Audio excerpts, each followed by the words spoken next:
seryoso? Ano ba nangyayari sa'yo? Bakit ba? Galing ako sa patay eh. Alam mo naman, di ba, takot ako sa patay? Ha? Sinong namatay? Eh, si Lolo Erning, yung lolo ni Elsa. Ano bang ginagawa mo dito? Madaling araw na. Ay, ihiramin ko to eh. Ano mo yan? Ano mo ba yan? Pits, namatay yung aso namin eh. Oh. Panghuhukay ko to eh. Bihira naman to. Alam mo, sa'yo na yan. Iuwi mo na yan. Sa'yo na lang yan. Hukain mo, ilibing mo lahat ng hayop dun sa... Hello, Elsa? Saan ka? Andito ako sa bahay. Anong ginagawa mo dun sa bahay? Bumalik ka rito. Naku, nagtatampo na ang mamang sa'yo, no? Ikaw, iniis na buraw ang patay. Hindi mo lang masilip ang lolo. Hindi yun. Kaya lang, hindi ko talaga masilip eh. Alam mo naman, di ba? Takot ako sa patay eh. Basta, bumalik ka rito. Magagalit na sa'yo ang mamang. Bilita mo, mag-aalisan ng mga tao. Dun. Hello?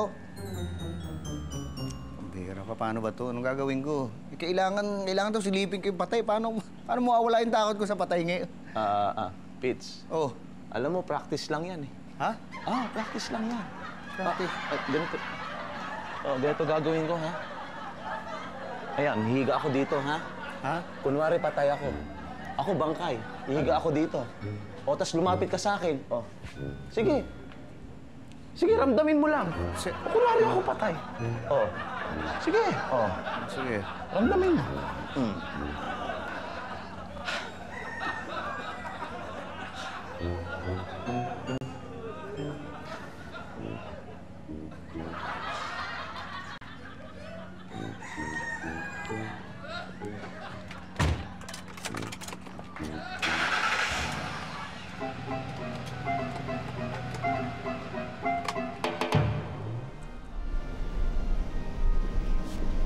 Marites, Empoy, uwi na tayo.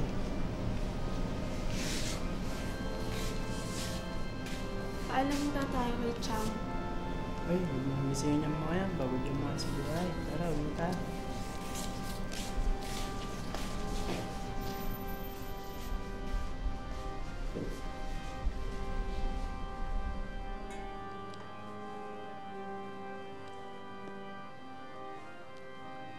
Elsa? Ma'am? Elsa?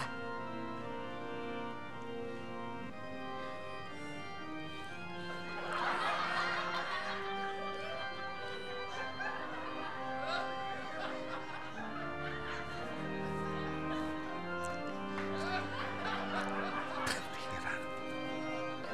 Paano ba to?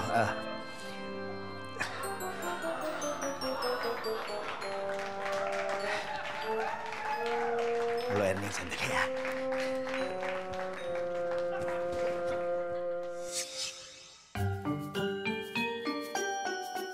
Bawal nang mag-suklay pag andyan yung bangkay. Huwag kayo kakain ng talbos na may usbong. Magsusunod-sunod ang patay nyo. Bawal din yung may maghaharana ba sa mga dalaga. Bawal sumuot ng pula yung namatayan mismo. Bawal maglaba, bawal maligo, bawal magwalis. Dapat mayroon isang naiiwanan doon sa harapan ng kabaong, nakaupo. Ay, pagka ililibing na yung patay, bawal mauntog yung ataol sa mga gagaya ng pinto. Pag galing namin sa sementeryo, akbangan namin yung ataol, diretso na pauwi. Huwag ka nang lilingon. Pag galing sa patay, maghuhugas ng paa ng tubig yung mga galing sa libingan. Baka gusto mo malaman, para mawala ang kuto sa ulo mo, ilagay mo sa kabaong na may patay. Pamahiin din yun. Oo, yun ang sumpa kung tawagin sa amin.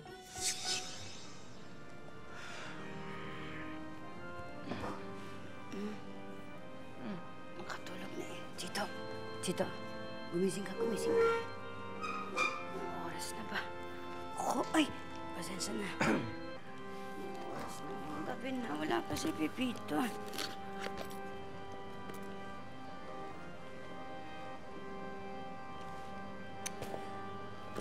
Sumasagot eh. Elsa, ano? Puyat na yung anak mo. Oo nga po, meron pang pasok to bukas, May. Uwi na kayo na makapagpahinga. Nay, sige na. Uwi na tayo. Ayaw matulog dito. May patay eh. Hoy, ano ka ba? Ang patay. Kung sasabihin yung ganun, Lolo mo yan. Konti po, respeto.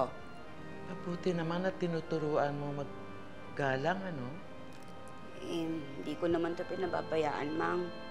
Gusto namin meron siyang respeto sa lahat ng tao, sa lahat ng bagay. Uuwi na kami siguro. Sige na, uwi na Magta-taxi kayo. na lang muna. O sige, sige. Sige na. Hindi na bumalik si Pitoy. Hindi na. Mang, di doon na lang din kayo sa bahay nang makapagpahinga kayo ng maayos. Paano, Lolo Erning mo? Walang kasama.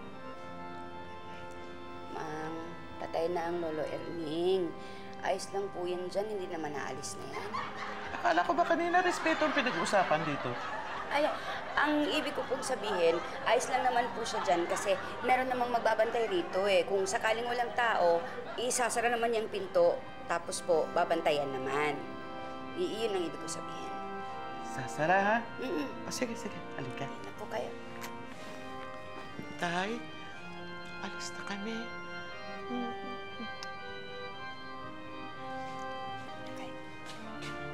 Tay.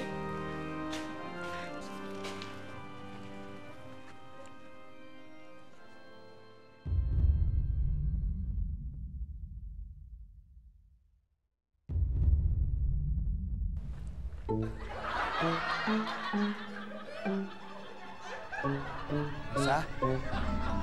Mang?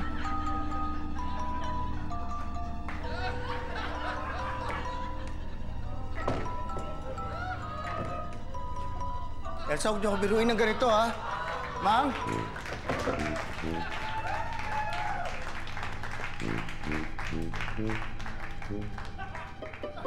Tulong! Saklolo! Tapo! Kailangan naman yung buhay ito.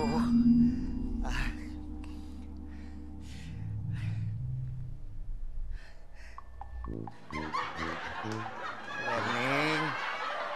Alang, ha? Kung babangon.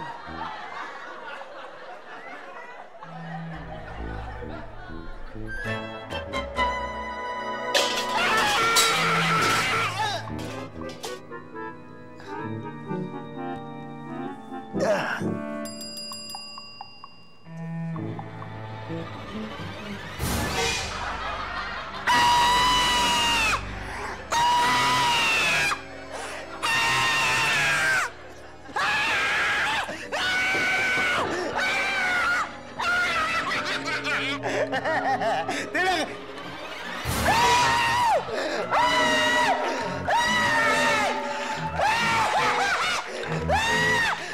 Sir, ano nangyari sa inyo?